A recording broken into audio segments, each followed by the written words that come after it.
کفار مکہ وجود باری کا انکار نہیں کرتے تھے، یعنی اللہ کے وجود کے منکر نہیں تھے، وہ بتوں کو ساتھ شریک کرتے تھے۔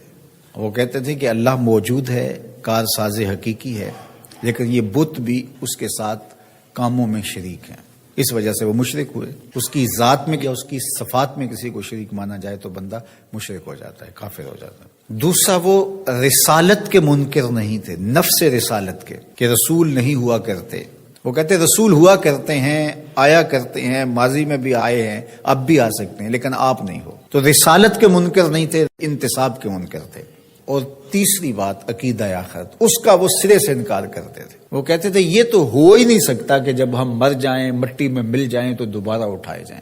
تو وہ باس بعد الموت کا بالکل انکار کرتے تھے۔ وہ کہتے یہ تو بات سمجھ میں نہیں آتی، جب ہم مر جائیں گے، جب ہم مٹی میں مل جائیں گے، ہڈیاں ہماری رل جائیں گی، تو دوبارہ کیسے ہمیں زندہ کیا جائے گا، یہ کیسے ہو سکتا ہے۔ نضر بن حارث باقاعدہ کسی قبرستان سے پرانی بوسیدہ سی ہڈی اٹھا لایا اور آقا کریم علیہ السلام کے سامنے آ کے کھڑا ہو گیا، اور اس ہڈی کو توڑتا ہے اور اس کے ریزے زمین پہ گرتے ہیں، اور کہتا کیا ہے، من یحیی العظام، ان ہڈیوں کو کون زندگی دے گا، وہی رمیم، جب یہ اتنی خستہ ہو گئی ہیں، بربری سی ہیں کہ ہاتھ کا لمس بھی گوارا نہیں کرتی اور گر پڑتی ہیں، تو ان ہڈیوں کو دوبارہ زندگی ملے گی۔ اب اس کا جواب سنیے، اللہ اکبر، رب کا کلام تو پھر رب کا کلام ہے۔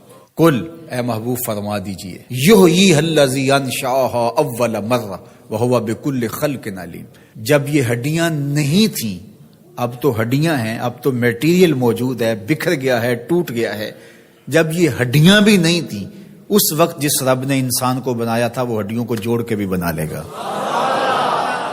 ذرا غور کیجئے، دلیل کی کاٹ دیکھیے، دلیل کا رنگ اور آہنگ دیکھیے۔ یہ تو کہتا ہے ان ٹوٹی ہوئی ہڈیوں کو کون جوڑے گا، کون ان کو دوبارہ زندگی دے گا۔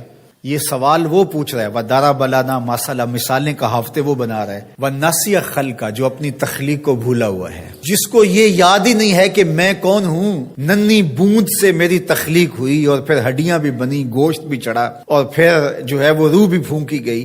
اگر یہ اپنی تخلیق پہ غور کرتا جو ہڈی اٹھا کے لایا ہے تو یہ سوال ہی نہ کر پاتا کہ یہ کہاں تھا اور یہ کیسے آیا۔ تو وہ ڈٹ کے انکار کرتے تھے عقیدہ آخرت کا۔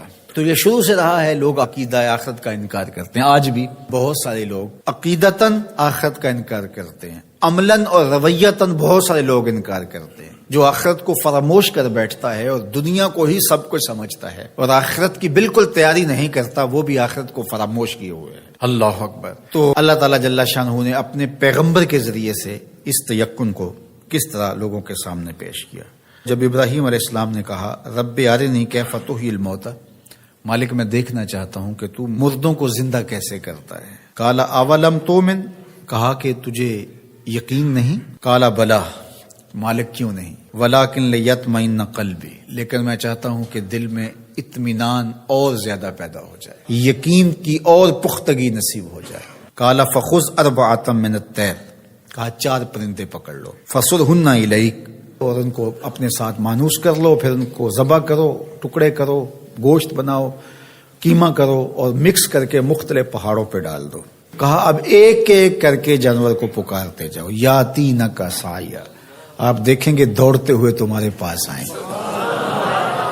اب کسی کی ٹانگ کا قیمہ اس پہاڑ پہ ہے، کسی کی گردن کا قیمہ اس پہاڑ پہ ہے، کسی کے پروں کا قیمہ اس پہاڑ پہ ہے، کسی کے پیٹ کا قیمہ اس پہاڑ پہ ہے، لیکن جس جانور کو پکارا ادھر ادھر سے اس کے اجزاء نکلے، جڑے، اور وہ دوڑتے ہوئے جناب ابراہیم کی خدمت میں پہنچے۔ تو کہا ہم ایسے ہی مردوں کو زندہ کرتے ہیں۔ تو یہ ان کے یقین کو پختہ کرنے کے لیے تھا۔ تو تیقن کی دولت بہت بڑی دولت